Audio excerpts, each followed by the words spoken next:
Hey,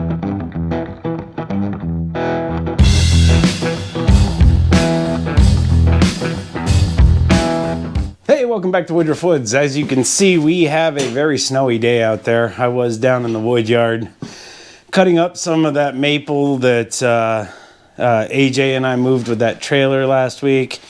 And frankly, I was getting so soaked and cold, I kind of hung it up. Plus, I had a couple things to do here in the garage. So I'm changing the oil on the wife's vehicle. You can see I'm soaked from being under there. She had to run to town, so it was a good time while the oil was warm to drain it out. But I thought maybe I'd just throw together a kind of a simple video today and just talk about a few things. One thing I want to talk about is a couple of channels I've been watching. 765 guys, they're really good, and they do a lot with K&L firewood, and good bunch of guys. They do some tests on chainsaws. They got quite an array of chainsaws. They have an Easton made splitter. I think it's a 1222. And good channel. I encourage you to go over there and check them out. And then another one that I found recently was Savage Firewood. And, you know, he's up and coming. Again, another Easton made splitter. So you can check him out. Again, Savage Firewood. Finally, good friend of mine, or at least I like to consider him that, even though we've not met in person. Todd's Outside Again. So Todd is at about, I don't know, a little more than 850 subscribers. So, you know, he's approaching that 1,000 subscriber milestone. So I'm going to ask you to go over there and check his channel out. He does a lot of firewood stuff, and he does a lot of stuff by hand. And he gets pretty creative with that. So go check him out. His son just actually built a kindling splitter. He built it in his welding class at school, and it works really well. I'm going to check here on this oil, and then I'll come back to you to talk about what's coming up on the channel. As I said, there's some new things coming up on the channel. I also think I'm going to purchase a piece of equipment for the tractor. I haven't decided on that, but I'm certainly thinking about it. I'm thinking about a chipper. I think I would get the use out of it. I'm just not sure. So if any of you have a chipper, why don't you comment? Let me know what you think. If you use it a lot, or if it's just another lawn ornament. I'd appreciate knowing that. Plan to do a live stream in the next week or so before Christmas. And as I told you before, that's going to benefit the children at Geisinger Medical Center in Danville, Pennsylvania. As you may recall, if you're a watcher of the channel, I met a woman that lost her son on one of my videos, had no idea that was going to come out. And she inspired me to make my first live stream a benefit for these children, especially around Christmas. It's a tough time for the entire family if their child's in the hospital. I'm traveling for work this week, so I won't have much time to shoot video. So should be my last travel for the rest of the year. I am so thankful for that. Actually heading out west, out to Colorado. So hopefully, you know, I won't get caught in any winter storms or anything like that. But you know, I think since I have you here in the garage, I'm going to show you how I sharpen a chain on my electric chainsaw sharpener and why I think that one is actually quite good. I've talked about sharpening chains a number of times on the channel, and this is the unit I use. It's made by Oregon. I'm going to grab you off the stand, show you some of the details of it. Back here, you can see that it'll give you the number of degrees for the tilt, which is this angle coming into the chain.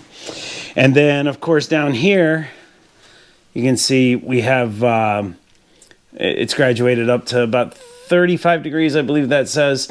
And a lot of my chains take 25, but the smaller saw, the little top handle, does take a 30. So for me, the real advantage of the Oregon electric sharpener is this here. And this gives you a 10-degree angle kind of back and forth. And it allows the wheel, and I got to move this back just a hair. It allows the wheel, actually I'm not adjusted here. I was adjusted for a different chain.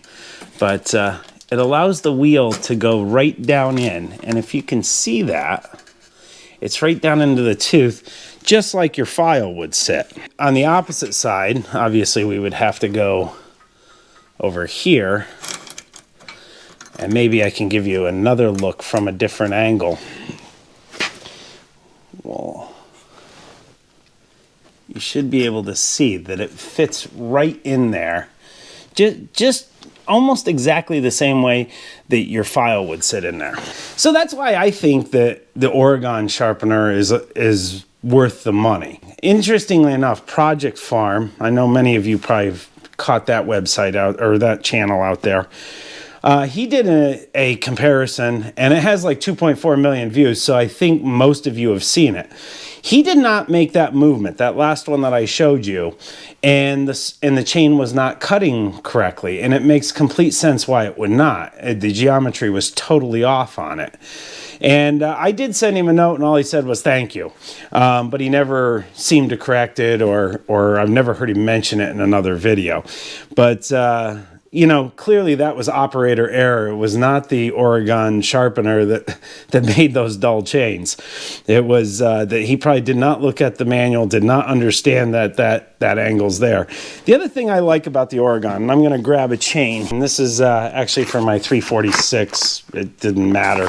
But on the back of the Oregon packaging, and you should be able to see that, it tells you what size file to use. It also gives me the exact setup for this machine. So it would say, let's see, which one are we here? We're at 20 LPX. So if I find the LPX on here,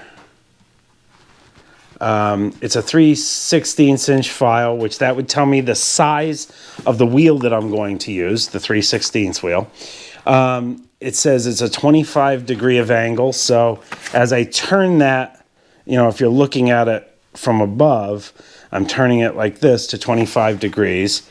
And it also tells me the rakers have to go down to a 0.025 or 25 thousandths. So, and that's the difference from the top of the cutter. So very simply, just on the back of these Oregon packages, you can see how to set the machine up for whatever chain you have. So if you're looking for an electric sharpener, I would recommend the Oregon. I forget if this is I think it's a 410. It might be a 510. There's not much difference between the two, but you can set the depth of the wheel. Obviously all the angles that I showed you. It has its own light. I can actually show you that. A light comes on down by the chain so you can see what you're doing. I've had very good success with it, and you know, frankly, I don't see much of a difference between hand filing and this. You know, I do like that 2-in-1 though, the way it takes down the rakers. You can set the electric sharpener up to take down the rakers too. The only time I've ever done that is when I have like 20 chains to sharpen, because you have to put it up vertical, 90-degree angle, and you have to change the wheel out. It's a flat wheel that you use to do it. And so if I'm going to change all of that stuff on here, it's not worth it to do it for one chain. I'd rather just go with a file and do it. There is one more thing I want to show you before I say goodbye for today. There's been a number of videos out there on people lighting up their wood yards. I think the first one I saw was Adam at Hometown Acres. And then Don Scheib had a really cool light that he put in his wood yard. It went up like 15 feet in the air and it shined the light directly down. I went out and I bought these lights off of Amazon. And the funny part is right after I bought these, I got an invitation from a company to see if I wanted to test out lighting for them. So I've agreed to do it, but it won't be these types of lights. It's actually an outdoor floodlight. That should be on its way, and certainly in the next couple weeks you'll see that. I also have been talking with Hypa. You may remember I reviewed one of their chainsaw chains a while ago. I also did an installation of like a tune-up kit on a push mower. They've been pretty good to me. They send me these products. You know, I video them. They let me keep them. But they've approached me on actually bringing you all into it.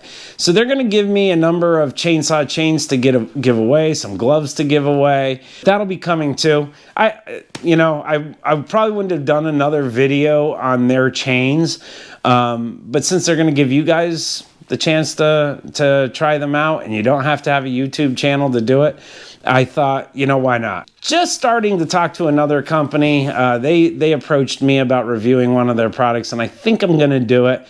But I'm going to keep you in suspense on that one. But anyway, that's all for today, and we'll catch you on the next one.